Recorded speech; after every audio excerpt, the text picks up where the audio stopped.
Science کی ترقی اور بڑھتے ہوئے وسائل نے ہمارے معاشرے پر بہت گہرے اثرات مرتب کیے ہیں۔ جہاں سائنسی آلات نے سہولیات پیدا کی ہیں، وہیں مرد و خواتین کے لیے گمراہی کا سامان بھی پیدا ہوا ہے۔ لیکن پھر بھی مفکرین اور محدثین کا یہ نظریہ ہے کہ اگر کوئی بندہ جنت کی نعمتوں اور حوروں کے بارے میں اچھی معلومات حاصل کر لے تو انسان ضرور گناہوں سے دور ہو کر جنت حاصل کرنے کی کوشش کرے گا۔ اگر انسان کو جنت کے حوروں کے متعلق علم ہو جائے تو وہ کبھی بھی دنیا کے مزوں میں اپنی زندگی برباد نہیں کریں گے۔ علامہ ابن قیم رحمۃ اللہ علیہ حور کے حسن و جمال کا تذکرہ اس طرح کرتے ہیں: جنت میں مردوں کے لیے حوریں جو ان کی بیویاں ہوں گی وہ جنتی کی ہم عمر ہوں گی۔ اس کے رخسار گلاب اور سیب کی طرح پیارے ہوں گے۔ اس کی دانت چمکتے ہوئے موتیوں کی طرح دکھائی دیں گے۔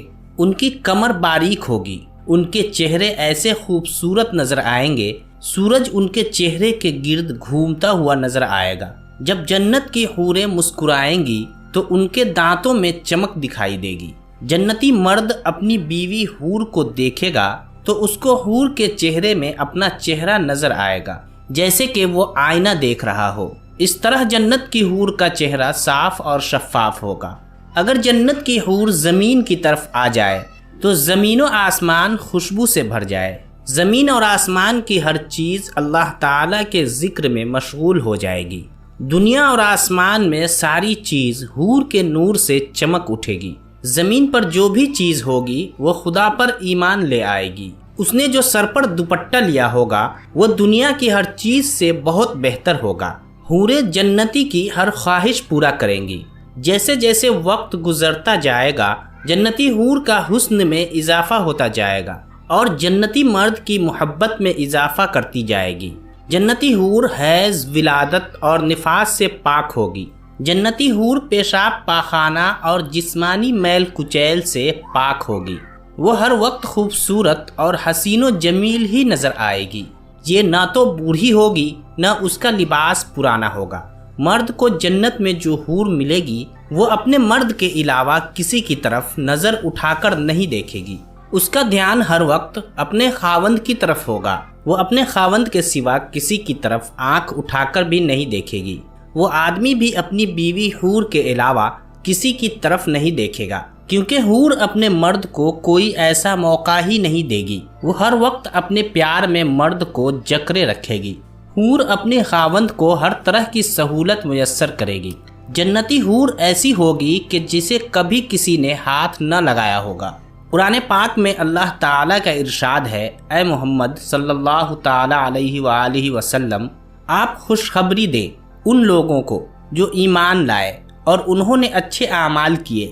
بے شک ان کے لیے ایسے باغات ہیں جن کے نیچے سے نہریں چلتی ہوں گی۔ جب ان کو پھل کھانے کے لیے دیے جائیں گے تو وہ کہیں گے یہ تو وہی ہے جو ہم کو اس سے پہلے دیے گئے تھے۔ وہ پہلے پھل سے ملتے جلتے ہوں گے اور ان کے لیے جنت میں پاکیزہ بیوی ہوں گی، وہ اس میں ہمیشہ رہیں گے۔ حور کی تخلیق کے بارے میں حضرت انس رضی اللہ تعالی عنہ سے مروی ہے کہ حضرت محمد صلی اللہ تعالی علیہ وسلم نے فرمایا کہ حور عین کو زعفران سے پیدا کیا گیا ہے۔ حضرت ابو سلمہ فرماتے ہیں کہ جنت میں ایسی بیویاں ہوں گی جن کو حضرت آدم علیہ السلام، حضرت اماں حوا نے نہیں جنا ہوگا، بلکہ اللہ تعالیٰ نے حور عین کو زعفران سے پیدا کیا ہوگا۔ حضرت زید بن ابی سلمہ فرماتے ہیں کہ اللہ تعالیٰ نے حور کو مٹی سے پیدا نہیں کیا، بلکہ حوروں کو کستوری، کافور اور زعفران سے پیدا کیا۔ ایک دفعہ ایک صحابی نے نبی کریم صلی اللہ تعالیٰ علیہ وسلم سے پوچھا کہ جنتی حوروں کو اللہ نے کیسے پیدا کیا ہے؟ رسول اللہ صلی اللہ علیہ وسلم نے ارشاد فرمایا کہ حوروں کو 3 چیزوں سے پیدا کیا گیا ہے۔ حوروں کا نیچے والا حصہ مشک یعنی کستوری سے پیدا کیا گیا، ان کا درمیانی حصہ عنبر سے بنایا گیا اور ان کا اوپر والا حصہ کافور سے پیدا کیا گیا۔ ان کے بال سیاہ نور سے بنائے گئے۔ حضرت محمد صلی اللہ علیہ وسلم نے ارشاد فرمایا کہ میں نے حضرت جبرائیل علیہ السلام سے دریافت کیا کہ اللہ تعالیٰ نے حور عین کو کس طرح سے پیدا فرمایا۔ حضرت جبرائیل علیہ السلام نے ارشاد فرمایا کہ اللہ تعالیٰ نے ان کو عنبر اور زعفران سے پیدا فرمایا۔ پھر ان کے اوپر خیمے نصب کر دیے جاتے ہیں۔ حضرت ابن عباس رضی اللہ تعالی عنہ بیان کرتے ہیں، اللہ تعالیٰ نے حور عین کو پاؤں اور گھٹنوں تک زعفران سے بنایا ہے، ان کے جسم کو گردن تک چمکنے والے عنبر سے پیدا کیا ہے، ان کی گردن سے سر سفید کافور سے پیدا کیا ہے، اس کے اوپر ہولیلا جیسی 70 پوشاکیں ہوں گی، جب وہ سامنے آئیں گی تو ارد گرد کی سب چیزیں روشن ہو جائیں گی، جب وہ قریب آئیں گی تو ان کا جسم ان کپڑوں سے دکھائی دے گا۔ حور عین کے بالوں پر کستوری کی چوٹیاں ہوں گی، جن کو اٹھانے کے لیے ایک نوکرانی ہوگی۔ حور عین کہیں گی کہ یہ انعام ہے اچھے اعمال کرنے والوں کا۔ حضرت خالد بن ولید رضی اللہ تعالی عنہ سے مروی ہے کہ میں نے حضرت محمد صلی اللہ علیہ وسلم کو یہ فرماتے ہوئے سنا ہے کہ اہل جنت سیبوں میں سے ایک سیب کو پکڑے گا، وہ سیب اس کے ہاتھ میں کھل جائے گا، اس سے ایک حور نکلے گی، اگر وہ سورج کی طرف دیکھ لے تو سورج بھی ان کے نور کو سلام پیش کرے گا، جبکہ سیب سے تو حور نکلنے کی وجہ سے اس میں کوئی کمی باقی نہیں رہے گی۔ ایک بندے نے دریافت کیا، کیا بات ہے، اس سیب سے حور نکلے گی، اس میں کمی بھی باقی نہیں ہوگی؟ حضرت خالد بن ولید رضی اللہ تعالی عنہ نے فرمایا، ایسا ہی ہوگا۔ اس کی مثال اس طرح ہے کہ چراغ سے چراغ روشن کیا جاتا ہے تو اس کی روشنی میں کمی نہیں ہوتی، خدا جو چاہتا ہے کر دیتا ہے، اللہ تعالیٰ سب کچھ کرنے پر قادر ہے۔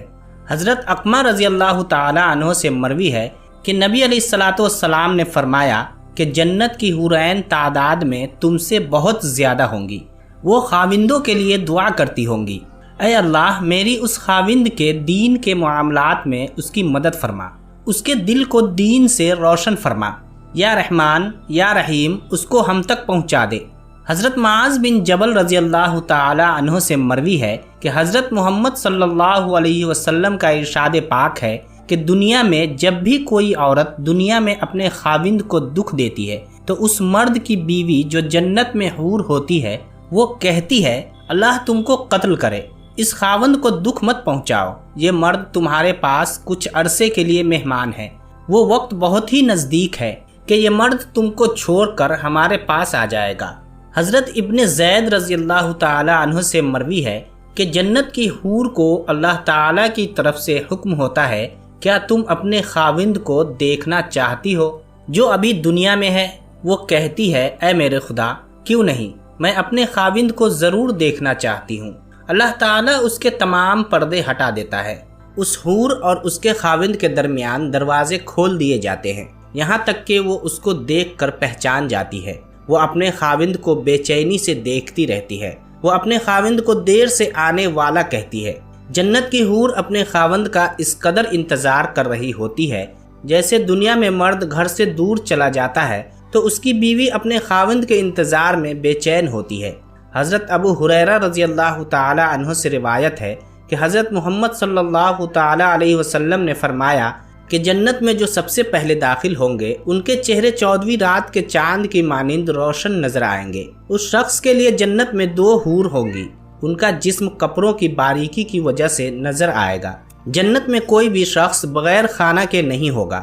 حضرت محمد صلی اللہ علیہ وسلم کا ارشاد ہے کہ جو بندہ جنت میں سب سے ادنا درجے کا ہوگا اس کے بھی 80,000 جنت میں نوکر ہوں گے، اس کی 72 بیویاں ہوں گی، ہر ایک جنتی کے لیے یاقوت کا ایک کنبہ نصب کیا جائے گا۔ جنت اور اس کی نعمت ہمیشہ رہنے والی ہے، یہ دنیا عارضی ہے، آخرت کی زندگی مستقل ہے جو کبھی نہ ختم ہونے والی ہے۔